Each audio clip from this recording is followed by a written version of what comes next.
So this is on how to draw covalent compounds. The easiest way to do this is to show you a couple, and these are actually from the worksheet, and then at the end I'll give you the answers to all the ones from the worksheet. So let's look at the first one, and the first one on the worksheet is phosphorus trichloride PCl3. So the first thing, of course, that you do is your accounting. You have to find valence electrons. Phosphorus has 5 valence electrons. Chlorine has 7, but there's 3 of them. So in total, that's 21 plus 5, or 26 valence electrons. So let's remember that number. I'm going to put 26 valence electrons right there, and then I'm going to erase the rest so that we can go ahead and solve it. Whenever there's one thing, or the first listed one, it's going to be the central atom, so we'll give it P. We'll give it its 1, 2, 3, 4, 5 valence electrons. And then we'll do the 3 Cl's around it. Doesn't exactly matter where you put them. 1, 2, 3, 4, 5, 6, 7. 1, 2, 3, 4, 5, 6, 7. And finally, 1, 2, 3, 4, 5, 6, 7. And then we'll draw boxes to indicate electron pairs that are shared. And we'll just do our accounting to make sure everyone has 8. Now this is a pretty easy one because as you can see, chlorine has 1, 2, 3, 4, 5, 6, 7, 8.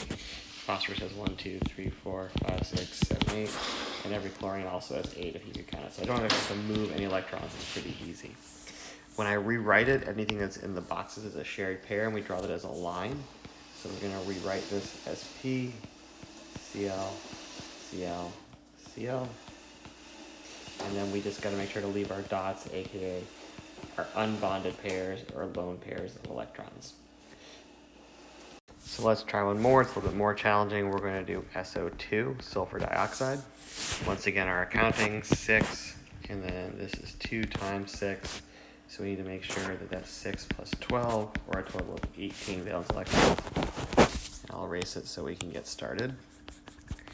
And then what we do is we are going to put acids first. So S will be our central atom. S has 6. We'll go 1, 2, 3, 4, 5, 6.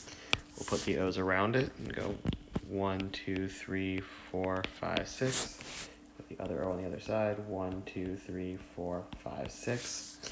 And our boxes, this time, however, we have a little bit of a situation because even though S, if you can count it, has 8, the O's have 7.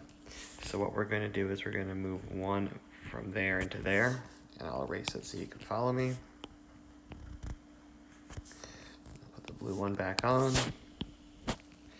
And then we're going to move this other one, which is really tricky. It's actually on the other side. We got to move it here because you can only move one at a time. This will keep sulfur happy. And then, unfortunately, when I do that, this one loses its electron. See, it's a little tricky here. Oh, wrong one. When I do that, why is it not erasing?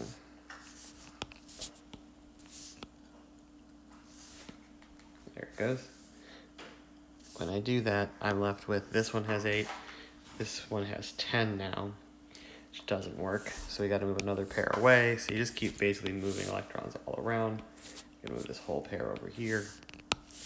And when I do that, what I end up getting left with is I end up getting left with a structure that goes, 2 dots, and a double bond, a single bond, and then just one pair on S. And of course, we also talk about resonance structures. You could actually have the single bond on either side. So it could look like this. So what I'm going to do now is I'm going to draw for you the answers to the worksheets. I'm going to pause it. The answers will appear. You can pause it and see and check your work. So these are the answers to the first page of the worksheet. And then we'll go to the second page. So it's important for you guys to recognize that these are polyatomic ions, so therefore they have extra or fewer electrons. I put the number of valence electrons next to the thing. It's also why I put them in brackets. So this is the second page, and now onto the third. Some of these are a little tricky on the third page. They don't have true central atoms, but that's okay. You can just try your best. Remember, C likes to be the central atom most of all. And now finally the last page. So this is the first set from the last page with SO3, which is over here. Just remember that SO3 is these could be resonance structures, so that double bond could be in any of those 3 places. Everything else, these are pretty straightforward. And finally, the last 4, which are polyatomic ions. Finally, these last 4 are all polyatomic ions as well. They're also super tricky. So good luck.